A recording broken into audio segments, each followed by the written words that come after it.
7월 27일 화요일 새벽입니다. 사도신경으로 신앙 고백하시겠습니다.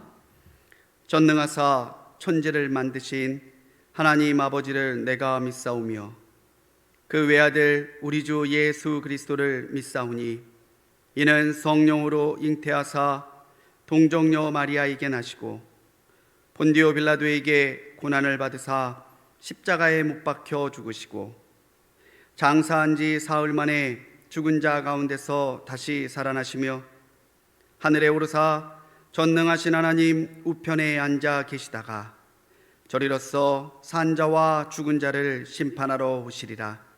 성령을 믿사오며 거룩한 공회와 성도가 서로 교통하는 것과 죄를 사하여 주시는 것과 몸이 다시 사는 것과 영원히 사는 것을 믿사옵나이다. 아멘. 찬송 401장 찬송하시겠습니다.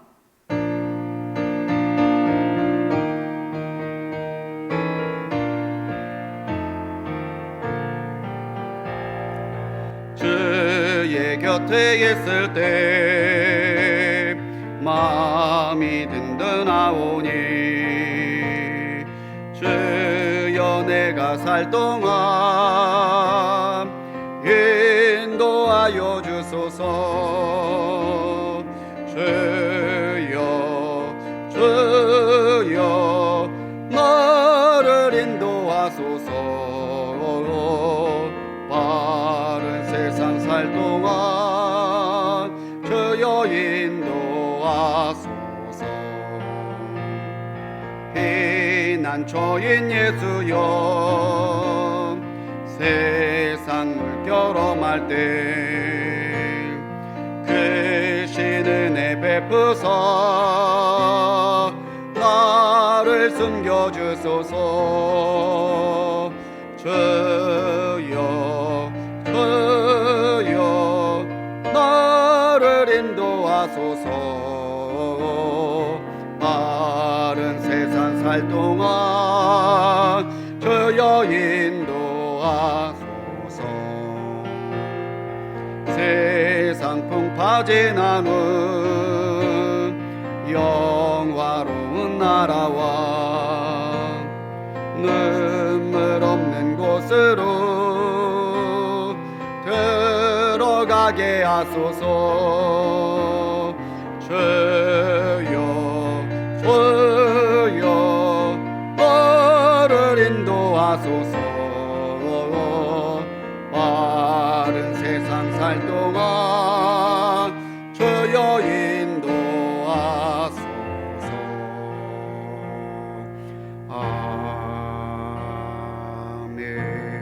아멘. 오늘 이 새벽 하나님께서 우리에게 주시는 말씀은 여호수아 16장의 말씀입니다. 오디오 성경으로 함께 묵상하시겠습니다. 제16장.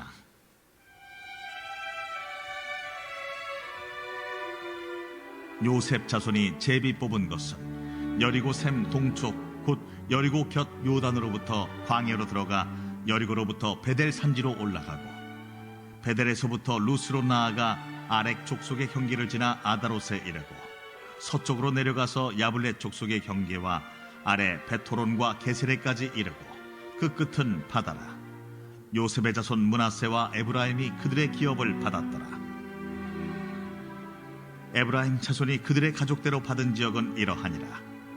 그들의 기업의 경계는 동쪽으로 아다롯 아달에서 윗 베토론에 이르고 또 서쪽으로 나아가 북쪽 믹무다에 이르고 동쪽으로 돌아 다아낫 실로에 이르러 야누아 동쪽을 지나고 야누아에서부터 아다롯과 나아라로 내려가 여리고를 만나서 요단으로 나아가고 또 타푸아에서부터 서쪽으로 지나서 가나 시내에 이르나니 그 끝은 바다라. 에브라임 자손의 지파가 그들의 가족대로 받은 기업이 이러하였고 그 외 므낫세 자손의 기업 중에서 에브라임 자손을 위하여 구분한 모든 성읍과 그 마을들도 있었더라. 그들이 게셀에 거주하는 가나안 족속을 쫓아내지 아니하였으므로 가나안 족속이 오늘까지 에브라임 가운데에 거주하며 노역하는 종이 되니라. 아멘. 할렐루야. 오늘도 변함없이 기도로 새벽 제단을 쌓아가는 우리 모든 성도님들께 하나님의 은혜가 풍성하게 임하시기를 주님의 이름으로 간절히 축원합니다. 오늘 같이 묵상한 여호수아 16장에선 요셉의 두 아들이었던 므낫세와 에브라임 지파가 땅을 분배받는 내용이 기록되어 있습니다. 요셉의 두 지파 중에 한 지파 므낫세는 절반이 이미 요단강 동편에서 기업을 받았다고 말씀드렸죠. 그러니까 오늘 이 16장은요, 에브라임 지파와 또 므낫세 나머지 절반, 요단 동편이 아니라 요단 서편에 거주하기를 원하는 므낫세 지파 절반이 유산으로 유업으로 하나님 앞에 땅을 받은 것을 기록하고 있죠. 오늘 말씀에서도요, 여호수아서는 무엇보다 하나님이 모든 언약을 신실하게 이루어가고 계심을 이 모든 사건을 통해서 증언하고 있습니다. 본래 요셉의 두 아들이었던 므낫세와 에브라임은요, 보면은 본래는 한 지파여야 될 텐데 각각 에브라임 지파와 므낫세 지파로 이 이스라엘 지파의 수에 가입이 돼 있어요. 이것은요, 창세기 48장 5절에서 야곱이 손주였던 두 사람을 자신의 아들로 받아들인 것에서 비롯됩니다. 그리고 레위 지파가 성전을 위하여 거룩하게 구별되었기 때문에 이 에브라임과 므낫세 지파가 레위 지파를 대신하여 12지파의 수를 채우게 되는 것이죠. 이것은 요셉이 야곱의 가문에 대해서 신실하게 사랑으로 대하였고 그들이 어려운 가운데서 살아갈 수 있도록 공헌했던 이 요셉에 대한 고마움의 표시이기도 합니다. 야곱은 죽기 전에 48장 17절로 22절에서 에브라임과 므낫세가 더 많은 기업을 얻게 될 것이다라고 축복해 줬어요. 그 예언대로 각 지파를 향한 하나님의 약속들이 이루어지고 있는 가운데 에브라임과 므낫세는 이 팔레스타인 땅에서 중부 딱 가운데 중앙을 차지하는 땅을 유업으로 받게 됩니다. 가나안 땅의 분배 과정을 우리가 자세히 보면요, 유행이 아니라 또는 운이 아니라 하나님의 섭리대로 그 지파를 향한 하나님의 약속대로 하나하나 이루어져 가고 있음을 볼 수 있다는 거죠. 그렇게 오늘 우리의 삶도 유행을 바라거나 우연을 따르는 삶이 아니라 세상의 주관자 대신 하나님의 뜻대로 하나님의 섭리대로 이루어져 가고 있음을 믿음으로 바라보며 나가야 된다는 것이죠. 그렇기 때문에 오늘 우리의 삶에 유행을 바라는 것, 운으로 뭔가 좀 되지 않을까, 그것이 아니라 우리는 하나님 앞에 부끄럽지 않은 신실한 삶을 통해서 그것이 그렇게 될 수밖에 없도록, 하나님의 뜻대로 나갈 수밖에 없도록 오늘 우리의 삶을 그렇게 소중하게 살아가야 되는 것입니다. 욥기 28장 24절로 26절에서 욥은요, 하나님이 땅끝까지 감찰하시고 온 천하를 살피시며 모든 법칙을 만드셨다라고 증언하고 있어요. 욥의 말처럼요, 하나님이 감찰하지 못할 곳은 없습니다. CCTV에는 사각지대가 있을지 모르겠지만 하나님의 감찰하심에는 사각지대가 없어요. 세상 사람들은 운이 좋아서, 세상 사람들은 유행이 그렇게 갈 거라고, 우연히 그렇게 갈 거라고 생각할지 모르겠지만 믿는 사람들은 모든 것 가운데 하나님의 뜻과 계획이 담겨 있음을 믿음으로 바라보고 그것을 신실하게 이루어 가시는 우리 하나님이 나의 하나님 되심을 믿음으로 바라보고 살아야 되는 것이죠. 사랑하는 성도님들, 잠시 멈추어 있는 이 모든 시간들을 무의미하게 보내지 마십시오. 하나님께서 오늘 우리가 조금 답답해도 이 시간을 허락해 주시는 것은 우리가 계속 앞으로만 나갈 뿐 돌아보지 아니하고 나의 현재를 돌아보지 않는 우리의 신앙에 잠시나마 브레이크 타임을 주신 거예요. 하나님이 내게 주신 약속이 무엇이었는지를 다시 한번 살펴보고, 하나님이 내 삶과 내 믿음에 주신 약속을 내가 얼마나 신실하게 지켜가고 있는지를 다시 한번 돌아보고, 오히려 하나님이 이 시기를 넘겨서 다시 새로운 출발을 할 수 있는 시간을 우리에게 주실 때에 우리는 놓치는 것 없이, 부족함이 없이 하나님의 뜻대로 나갈 수 있는 사람이 되도록 준비하는 시간을 이 시간으로 삼아야 될 것입니다. 하나님은 오늘도 우리를 기억하시고 우리를 감찰하시고 우리에게 약속대로 이루어 주시는 하나님입니다. 하나님의 신실하심을 믿음으로 바라보고 오늘을 살아가는 우리 성도님들이 되시기 바랍니다. 오늘 에브라임과 므낫세 절반 지파의 기업을 나눌 때에 그 기업을 나누는 과정에서 따라붙는 설명이 하나 있어요. 영감이 있으신 분들은 읽으시면서 벌써 찾으셨을 텐데요. 바로 가족대로예요. 가족대로. 땅의 전반적인 경계는 제비를 뽑아서 이 지파는 여기까지 이렇게 정해주죠. 그런데 그렇게 분배받은 땅을 다시 나눌 때는요, 가족대로 나누어 주게 돼 있다는 거죠. 가족대로. 5절에도 8절에도 각각 기업이 가족대로 나누어졌다라고 기록되어 있습니다. 에브라임과 므낫세 지파에 속해 있던 사람들은요, 그 지파의 땅을 분깃으로 받잖아요. 그런데 그 땅을 분깃으로 받을 때까지 이 에브라임과 므낫세 지파의 사람들은 그냥 에브라임과 므낫세 지파의 사람이니까 그 땅을 받은 거예요.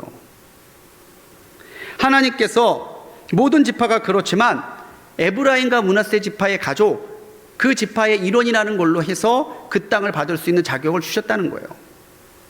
물론 오해하지 마십시오. 그렇다고 에브라임 지파와 므낫세 지파가 아무것도 안 하고 무임승차했다는 의미는 아닙니다. 그들도 힘든 가나안 그 광야 생활을 견뎠고요. 정말 치열한 그 가나안 정복 전쟁을 같이 감당했죠. 그렇지만 모든 것이 그렇잖아요. 우리가 아무리 노력을 해도요, 하나님께서 허락해 주지 않으시면 하나도 되는 것이 없습니다. 때로는 우리가 조금 부족하고 우리가 조금 모자라다 할지라도 하나님께서 허락해 주시는 것은 하나님이 우리 손에 붙여주신다는 거죠. 에브라임 지파, 므낫세 지파, 그들에게 나누어졌던 그 약속의 땅, 그 약속의 땅이 이 지파의 가족이라는 일원으로 그 사람에게 주어지는 것, 이건 분명히 하나님의 약속의 성취이고요, 하나님이 그 가족을 향해 주시는 은혜의 수단이라는 거예요. 우리가 이것을 기억해야 된다는 것이죠. 믿음의 가정이란 이렇게 소중한 것입니다. 믿음의 가정의 일원이라면 하나님이 그 가정을 따라 주시는 은혜가 그 가족들에게 하나하나 임해요. 우리가 모여 예배하지 않는 이때에 오히려 우리가 힘써야 되는 것이 있다면은 바로 가정을 예배의 자리로, 기도의 자리로, 헌신의 자리로 세워가는 거예요.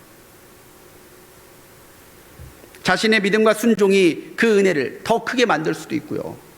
아무리 큰 은혜와 약속이 있다 할지라도 자기가 믿음으로 그것을 받아들이지 않으면 그것은, 그 은혜는 그 사람의 것이 되지 못해요. 이거 굉장히 중요한 얘기입니다.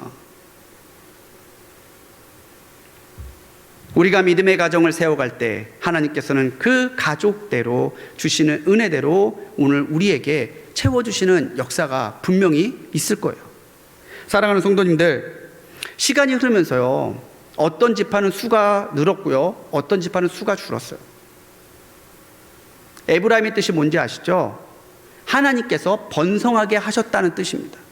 그 일은 그대로 에브라임은 계속 번성의 복을 누리고 있어요. 사사시대에 이르기까지.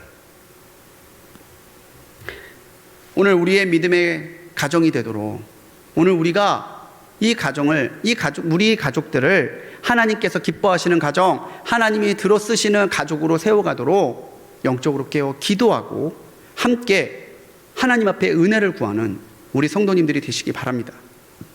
바로 우리 가정이 하나님이 임재하시고 하나님이 역사하시고 성취하시는 곳이 되도록 오늘도 기도하며 하나님 앞에 매달리는 우리 모든 성도님들이 되시기 바랍니다. 오늘 이 16장이 9절에서 끝났으면 딱 좋은데요, 10절이 있어요. 바로 게셀에 거주하는 가나안 족속을 쫓아내지 않았다는 거죠. 어제 우리가 묵상했던 말씀도 어제는 되게 길었는데 오늘은 되게 짧죠. 근데 그 길고 짧은 기록 속에서 마지막 장이 어저께는 유다 족속은 여부수 족속을 쫓아내지 못했고 오늘 에브라임 족속은 게셀에 있는 가나안 족속을 쫓아내지 못했대요. 왜 그들은 게셀에 있는 민족들을 몰아내지 않았을까? 이것은요, 가나안 땅에서 신앙의 순수성과 혈통의 순수성을 지켜가길 원했던 하나님이 내리셨던 명령, 그 땅에 있는 모든 거민들을 내쫓으라고 하시는 그 명령에 배치되는 행동이에요. 그 이유가 10절 바로 가운데 나와 있습니다. 이 게셀에 있는 가나안 민족들이 에브라임 사람들 사이에서 거주하면서 그들을 위해 노역하는 종이 되었기 때문이라는 거예요. 그들의 종이 되어서 그들을 위해 봉사했기 때문에, 그 편의 때문에 에브라임이 게셀을 몰아내겠다는 생각을 적극적으로 실천하지 않은 거죠. 노역하다, 여기를 왜 그들을 노역했다라고 나와 있는데, 노역했다고 하는 히브리어는 마스라는 단어를 씁니다. 마스. 그런데 이 마스는요, 일하다라는 뜻과 바치다라는 뜻이 같이 있어요. 일하다는 뜻, 바치다는 뜻. 그러니까 뭡니까? 그들을 위해 노동력을 제공해서 일하고 그들에게 곡물을 바침으로 경제적인 이익 또한 주었다는 거예요. 몸이 편해요. 경제적으로 이익이 있어요. 굳이 얘네들을 내쫓아야 되나? 에브라임의 생각이 그렇게 되어갔음을 은연중에 시사해주고 있는 거죠. 여기에 익숙해진 에브라임은요, 하나님의 뜻을 묻지 않았고요, 자신들이 하나님의 뜻대로 올바르게 살고 있는지 성찰하지 않았어요. 이러한 영적인 나태함과 또 현실에 대한 타협은 에브라임이 사사들과 대적하게 만들었고요, 나중에 교만에 빠져갖고 자기들이 하고 싶은 대로만 하려고 했던 독단적인 모습으로까지 이어지고 있음을 우리는 사사기에서 확인할 수 있습니다. 어제에 이어서 동일한 내용이죠. 오늘 우리가 잠시의 편의를 위해서, 어저께 유다 지파의 모습이 잠깐의 불편함을 이기지 못해서 그들을 용납했다면, 오늘은 반대로 에브라임 사람들은 자기들의 이익과 편의를 위해서 게셀 지파 사람을 그대로 두는 어리석은 모습을 보여주고 있다는 거예요. 편한 게 다 좋은 거 아닙니다. 이익이 된다고 다 은혜가 아닙니다. 이익 앞에서도, 편의 앞에서도, 합리적인 그런 이유들 앞에서도 우리는 그것이 하나님의 뜻에 합당한 것인가를 묻고 또 묻는 신앙의 신중함과 또 신앙의 신실함이 필요하다는 것이죠. 사랑하는 성도님들, 우리의 힘은요, 하나님을 기뻐하는 데서 주어집니다. 내가 무엇을 가졌느냐, 내가 얼마나 윤택한 삶을 사느냐, 이것이 우리의 힘이 아니라 내가 얼마나 하나님을 기뻐하며 사느냐, 그것이 우리의 힘의 능력이라는 거예요. 우리의 풍성함은 세상의 물질에서 주어지지 않습니다. 우리의 풍성함은 하나님과의 영적인 교제 가운데 우리의 영혼이 은혜로 살아날 때 우리의 영혼이 비로소 풍요로워지는 거예요. 오늘 에브라임과 므낫세 지파가 기업을 받은 이 모든 이야기를 묵상해 보시면서 현실과 타협하는 것이 아니라 현실을 거슬러 올라서 하나님의 뜻에 합당한 하루로, 그러한 신앙으로 오늘을 승리하는 우리 성도님들 되시기를 주님의 이름으로 간절히 축원합니다. 기도하시겠습니다. 사랑의 하나님, 오늘을 믿음으로 살아가기를 결단하는 우리를 기억하여 주옵소서. 오늘 내가 누리는 모든 것의 참조인은 하나님이심을 기억하고 하나님의 것을 위임받은 청지기로 신실하게 살아가게 하옵소서. 우리 가정을 지켜주셔서 우리 가족들이 하나님의 신실한 사람으로 살아가게 하여 주시고, 우리 자녀들에게 믿음을 주사 그 가족대로 주시는 은혜를 우리의 자녀들도 누리게 하옵소서. 우리가 현실과 타협하지 않기를 소망합니다. 그 무엇보다, 그 누구보다 하나님을 먼저 선택하게 하시고 하나님을 기쁘시게 하는 것으로 우리의 기쁨을 삼는 결단의 신앙이 되게 하옵소서. 예수님의 이름으로 간절히 기도합니다. 아멘. 하늘에 계신 우리 아버지여, 이름이 거룩히 여김을 받으시오며 나라의 임하옵시며 뜻이 하늘에서 이룬 것 같이 땅에서도 이루어지이다. 오늘날 우리에게 일용할 양식을 주옵시고 우리가 우리에게 죄 지은 자를 사하여 준 것 같이 우리 죄를 사하여 주옵시고 우리를 시험에 들게 하지 마옵시고 다만 악에서 구하옵소서. 대개의 나라와 권세와 영광이 아버지께 영원히 있사옵나이다. 아멘.